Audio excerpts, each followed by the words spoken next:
Snake தர மாதிரி இருக்கு. லாப்ஸ்டர் பாருங்க, லாப்ஸ்டர் பாருங்க. இது கிங் ஃபிஷ் இருக்க. அவர் டெய்லி ஜிம்ல போய் ஒர்க் அவுட் பண்றாரு, அதனால தான் ஒரு ஸ்ட்ராங்கா இருக்கு. என்ன ஃபிஷ்? பாறை. ஃப்ரெண்ட்ஸ், நீங்க ஃபிஷ் வாங்குனீங்கன்னா இப்போ வந்து கிளீனிங் பண்ணுவாங்க. நிறைய பார்ட்டியில் உட்காந்துட்டு இருக்காங்க. இங்கே கிளீனிங் கொடுங்க, அப்போதான் உங்க பிஸ்னஸ் நல்லா இருக்கும். அப்போ அவங்களால ஃப்ரெண்ட்ஸ் இந்த டியூனா ஃபிஷ் எல்லாம் ஃபாரின் கண்ட்ரிஸ், அமெரிக்கா, துபாயில் அளவுக்கு ஊறுகாய் போட்டு சாப்பிட்றாங்க.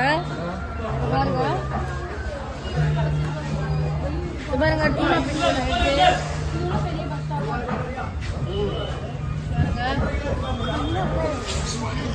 ஃப்ரெண்ட்ஸ், இங்க பாருங்க. இந்த திங்கு மீனோட வால் வந்து ரொம்ப பெருசா இருக்கும். அதான் அந்த காலத்துல வந்து சண்டைக்குலாம் யூஸ் பண்ணுவாங்க. நிறைய வெரைட்டி ஃபிஷ் இருக்கு. இது என்ன மீன்? டியூனா.